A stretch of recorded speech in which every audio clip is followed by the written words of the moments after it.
और जगत एक रात्रि है। सब लोग निश्चेष्ट पड़े हुए हैं, योगी जाग जाता है। मोह निशा सब सोवनिहारा, देखें सपने अनेक प्रकारा। मोह रूपी रात्रि में सभी प्राणी अचेत पड़े हुए हैं, रात दिन दौड़ धूप करते हैं, मात्र सपन देखते हैं। ये सपना घड़ी दो घड़ी का, वो 70, 80, 85 साल का और क्या। सोईपुर पाटन बौरी ने देखा आई, अगला जहाँ कलेवर बदला तो और ही माता पिता, और ही इज्जत प्रतिष्ठा, और ही विकास अलग प्रकार का। आज हम इनके लिए आंसू बहा रहे हैं, तब उनके लिए बहाएंगे। इसलिए जगत एक रात्रि है। गोस्वामी जी ने गीता से ही अनुवाद लिया है। गीता आपका वर्ल्ड का, मानव मात्र का आदि धर्मशास्त्र है। मनुक महाराज का जन्म बाद में हुआ, उस जन्म से थोड़ा पहले परमात्मा के श्रीमुख से प्रसारित है गीता। कहते हैं अर्जुन, इस अविनाशी योग को कल्प के आदि में मैंने सूर्य से कहा। सूर्य ने अपने पुत्र आदि मनु से कहा, दिया कुछ नहीं, जबान से कहा। कही हुई बात तो याददाश्त में ही रखी जाती है। मनु महाराज ने अपनी स्मृति में धारण कर लिया। क्या पूर्वजों की बुद्धि थी, पुस्तक की पुस्तक स्मृति में धारण कर लिया। क्या स्मृति थी पूर्वजों की विशुद्ध। भगवान की वाणी ये मोक्ष मार्ग है। जीव अपने सहज स्वरूप को प्राप्त करता है। सदा रहने वाला जीवन और शांति प्रदायनी ये वाणी को सुरक्षित रखने के लिए स्मृति की परंपरा दे दी। उन्होंने अपने पुत्र इक्ष्वाकु से कहा, राजर्षियों ने जाना, लोप हुआ, वही मैं तुझे कहने जा रहा हूँ। अर्जुन ने कहा, प्रभु स्मृति को प्राप्त हुआ। इस परंपरा को वेद व्यास ने तोड़ा, लिपिबद्ध कर दिया। पूर्व का लौकिक पारलौकिक सारा ज्ञान लिपिबद्ध कर दिया। अंत में स्वयं निर्णय दिया, इनमें शास्त्र कौन। तो 7 श्लोकों में स्तुति करते हुए कहा कि गीता सुगीता कर्तव्या कि मन्ये शास्त्र विस्तरैहि, या स्वयं पद्मनाभस्य मुख पद्मादव विनिसृता। गीता भली प्रकार मनन करके हृदय में धारण करने योग्य है। पद्मनाभ भगवान के श्रीमुख से निश्रित वाणी है। ये परमात्मा के श्रीमुख का सीधा प्रसारण है। जब स्वयं भगवान की वाणी है तो किमन्ये शास्त्र विस्तरैहि, अन्य शास्त्रों के विस्तार में जाने की क्या जरूरत। क्यों दिमाग में कचड़ा इकट्ठा करते हो, कोई जरूरत नहीं। गीता स्टडी भर कर लो, सारी साधना, लोक में समृद्धि, परम श्रेय का पथ सब प्रशस्त हो जाएगा। गीता आपका धर्मशास्त्र। गीता में भगवान कहते हैं कि या निशा सर्वभूतानां तस्याम जागृतो संयमी, यस्याम जागृति भूतानि सा निशा पश्यतो मुनिः। इस जगत रूपी रात्रि में सभी अचेत पड़े हुए हैं, निश्चेष्ट पड़े हुए हैं। किसी को बेहोशी की सुई लगा के और लेटा दो ना, उसकी क्या औकात है। ऊपर से सर्प निकल जाए, कप प्लेट पेट पे रख दो, क्या वो मना करेगा जब होशी नहीं है। तो जगत रूपी रात्रि में सभी निश्चेष्ट पड़े हुए हैं। संयमी पुरुष जाग जाता है। जागना मतलब एक परमात्मा में श्रद्धा स्थिर करके उसकी प्राप्ति के जो नियम संयम है उसमें प्रवृत्त होना जागना है। तो कबीर कहता जागत रहो। हम कहते हैं जागत रहना, तू जाता है सोए, और तू जाके फिर सो जाता उसी में। कह तो डॉक्टर कमाई, डॉक्टर कमाई, अब कब तक कमाई। हम कहते निर्मोही रहना, निर्मोही रहो। देखी सुनी विषय वस्तुओं के मोह से लगाव से अलग रहो, ड्यूटी करते रहो। ये सब भगवान की फुलवाड़ी है। हमें ड्यूटी मिली है कि हम इनकी सेवा करें। सेवा करो, लेकिन मोह में डूब के नहीं। भगवान की सेवा है। हम कहते निर्मोही रहना, तू जाता है मोय मनवा, एक एक कैसे होए। तुम मोह में आकंठ डूब जाता है। भला तुम्हारा हमारा मन एक कैसे होगा। एक डूबा हुआ और एक ऊपर खड़ा, भला एक विचार के एक दृश्य कैसे उसके सामने होंगे। फिर अगले पंक्ति में कहते हैं ईश्वर पथ में जो कुछ कहता हूँ प्रत्यक्ष दर्शन है। हम कहते आँखिन की देखी, तू कहता कागज की लेखी। हम कहते हैं प्रत्यक्ष देखकर, बिनु देखे वह देश की बात कहे सुकूर, आप ही खारी खात है बेचत फिरे कपूर। बगैर देखे बिक्री करता, उसके पास है ही क्या जो दे रहा है। वो कुत्ते की तरह भौं भौं भौं भौं करता रहता है। भगवान प्रत्यक्ष दर्शन। गुरु महाराज के पास पहुंचे, कुछ भगत बोले महाराज भगवान मिलते हैं, बोले हाँ हो। अधिकारी होगा, अनुरागी विरही होगा तो प्राण दे देगा, मिलेंगे क्यों नहीं, अवश्य मिलेंगे भगवान। हमें मिल ही की स्थिति दिया है। रामकृष्ण परमहंस देव जब भगत लोग पूछे, बोले आज बहुत प्रसन्न है गुरुदेव, बात क्या है? तो बोले देवी बहुत खुश है, काली बहुत खुश है, माता जी बहुत खुश है, और लेकिन विरक्ति की आशा लेकर पीछे लगे हुए थे विवेकानंद इत्यादि जो थे, उन 15-16 जने, उनके सामने ये नहीं कहा कि माता जी खुश हैं।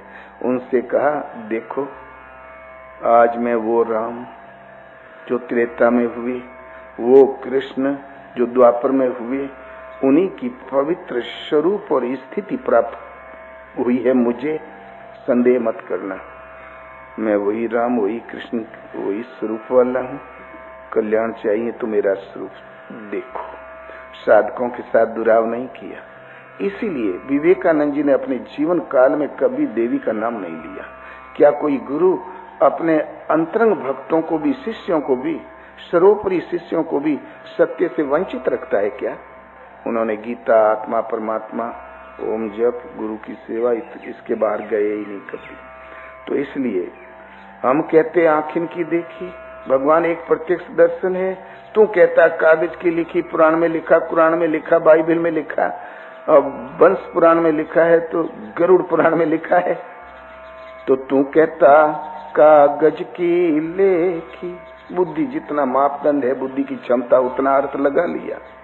हम कहते आँखिन की देखी, हम कहते सुरझावन वाली, तू देता रुझाय मनवा, एक कैसे होए। ईश्वर जी वही ग्रंथि पड़ी गई, यद्यपि मृषा छूटत कठिनाई। ये जो भव बंधन है, हम सुलझाने वाली बात कह रहे हैं, तू और भी उलझा देता है अड़ंगा लगा के, तू देता रुझाए। हम कहते सुलझावन हरी, ये भव ग्रंथि सुलझाने वाली कहता हूँ, और तू और भी उलझा देता है।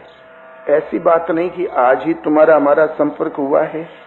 जन्म जन्म में तो ही समझायम, तू नहीं जानत मोय। जन्म जन्म हमने तुमको समझाया, तू हमें मानता ही नहीं, हमारी मानना ही नहीं। और न मानकर गया कहाँ? चाल भी अंधी, राह भी अंधी। जो साधना करे हो, जिस साधना पद्धति से तुम चाल चल रहे हो, ये अंधकार की ओर जाने वाली चाल है। और जिस रास्ते को पकड़े हो, ये भी अंधकार की ओर जाने वाली है। बहुत से लोग भी बताते हैं मंत्र तंत्र, कमंडल का मंत्र, चमटे का मंत्र, पता नहीं क्या क्या। चाल भी अंधी। तुम जिस चाल से चल रहे हो, जिस साधना की पद्धति पकड़ के चल रहे हो, ये अंधी है, अंधकार की ओर, प्रकृति के अनंत अंधकार की ओर ले जाने वाली है। जिस पगडंडी को पकड़ा वो भी अंधकार की ओर। चाल भी अंधी, राह भी अंधी, सगरी डारे खोय, मनवा एक कैसे होय। कुछ तो बच जाता है, सर्वस्व खो दिया तुमने, तो भला करें क्या? रास्ता कहाँ मिलेगा?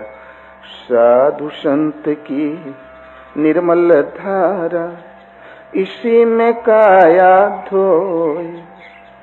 साधु जिनसे मन से इंद्रियों को साध लिया हो, जिनके संशयों का अंत उस राह के पथिक हो, इनकी निर्मल धारा है। ये जिस धारा में बहते चले जा रहे हो, बिल्कुल निर्मल, निर्लेप, जो निर्दोष है, उसकी ओर बढ़ने वाली पद्धति है। धारा माने ये साधना पद्धति है। साधु संत की निर्मल धारा, इनकी विचारधारा बिल्कुल निर्मल है। मल से परे एक परमात्मा, उसकी ओर ले जाने वाली है इनकी विचारधारा। उसी में काया धोय, उसी में अपनी काया को धो, चमड़ी मत धो, हृदय को धो। उसी में काया धोय, कहत कबीर सुनो भाई संतों, कबीर कहता, संतों ध्यान दो इस बात पर, इसी में होय तो होय मनवा, एक कैसे होय। इसी संत संगत से यदि तुम्हारी धुलाई हो जाए तो हो जाए, रास्ता पा जाओ तो अवश्य पा जाओगे, अन्यथा और कोई रास्ता नहीं। इसी में होय तो होय मनवा, एक कैसे होय। गुरु बिनु भव निधि तरहि न कोई, जो विरंचि शंकर सम होई। गुरु के वचन प्रतीत न जाहि, सपने सुगमन सुख सिधि ताहि। लक्ष्मण जब छलहीन प्रश्न किए, पंचवटी में कुटीर बन गई, प्रसन्न चित्त तीनों माता सीता और दोनों भाई बैठे तो सत्संग चलने लगा। तो लक्ष्मण ने पूछा, प्रभु ये माया क्या होता है, ब्रह्म क्या है, विद्या क्या है, अविद्या क्या है और सुख का स्रोत क्या है, भजन की जागृति कैसे होती है। 5-7 प्रश्न कर दिया। उनमें एक प्रश्न था कि सुख का स्रोत क्या। तो भक्ति ताते अनुपम सुख मूला, मिले जो संत हो ही अनुकूला। लक्ष्मण भक्ति, मेरी भक्ति अनुपम सुख की मूल, जिसकी कोई उपमा नहीं, कोई तुलना नहीं, अनुपम सुख की मूल है मेरी भक्ति। तो बोले प्रभु फिर प्रदान कर दें। बोले सीधा मैं भी नहीं दे सकता, मिले ही जो संत हो ही अनुकूला। अवश्य मिलेगी जब संत अनुकूल हो। सो बिनु संतन का हो पाई, बगैर संतों के दान दया दम तीर्थ मज्जन, जहाँ लगी धर्म कहत श्रुति सज्जन। दान करना धर्म है, दया करना धर्म है, इंद्रियों का दमन मन का समन धर्म है, तीर्थों का अवगाहन भ्रमण धर्म है। दान दया दम तीर्थ मज्जन, जहाँ लगी धर्म कहत श्रुति सज्जन। सब कर फल हरि भक्ति सुहाई, सो बिनु संतन काहू पाई। सबका फल हरि की भक्ति है, उन परम परमात्मा की भक्ति है। जिस पर अनुग्रह करते हैं प्रभु, उसका शुभ अशुभ भले बुरे संस्कार हर लेते हैं और बदले में अपना स्वरूप प्रदान कर देते हैं। इसलिए उन परम प्रभु का एक नाम हरि है। सब कर फल हरि भक्ति, वो सुहावनी है, सो बिनु संतन काहू पाई। बगैर संत के आज तक किसी ने प्राप्त किया ही नहीं। इसी आशय को संत कबीर प्रकट करते हैं। साधु संत की निर्मल धारा, उनकी विचारधारा बिल्कुल निर्मल, मल से रहित निर्लेप। निर्मल तो एक परमात्मा है, निर्दोष है, शाश्वत व्याप्त है, उसकी ओर ले चलने वाली धारा विचारधारा है। इसी में काया धोए, कहत कबीर सुनो भाई संतों, इसी में होय तो होय मनवा, एक कैसे होय। बस एक यादव जी ने जवार बो रखी थी, बड़ा ये यादव का खेत, 150 मुड़ा गोरू, मार खाद से पटा हुआ, एकदम बढ़िया फसल हुई। इतने बड़े बड़े भुट्टा जवार के, बड़े मोटे मोटे लटक जाते हैं ना, ये रोज भुट्टा चोरी चला जाया करे। एक जौआ तब फिर गांव भर में घूमा, बोले भैया जो किए वो किए, अब भैया चोरी करना बंद कर दो, हमारे आखिर 4-6 लड़का बच्चा, आखिर वो क्या खाएंगे। बहुत उन्होंने विनय किया, लेकिन भुट्टा अवश्य चोरी हो जाए। तब एक दिन क्रोध में गोरू चराए वाली लाठी तो फेंक दिया, लोह बंदा लिया, बोले आज मार के गिरा दे, हाथ पांव तोड़ दूंगा। चल दिया खेत में। अब ये भुट्टा चुराने वाले चोर, ये कहीं अमेरिका से तो आते नहीं, पासी पड़ोसी होता है। चोरवा पहुंचा, भोजी भैया कहाँ है? बोले आज तोरे भैया बहुत गुस्से में, लाठी लेके गए हैं खेत में, बोले आज हाथ पांव तोड़ डालो। तो बोले भैया अब भैया ठीक करते हैं, अपन काम स्वयं देखना चाहिए ना, अब भैया ठीक कर रहे हैं। वो भी सांत्वना दे के चला हुआ, गया ही नहीं चोरी करने। अब उधर से वो रात भर बैठा दांत पीसता रहा। बाबे ये बड़े ही सवेरे ब्रह्मबेला में 5 बजे करीब एक रुंड मुंड सन्यासी महात्मा कमंडल हाथ में लेके उधर से निकले। देखा खेत हरा भरा बढ़िया भुट्टा, तो बोले ओ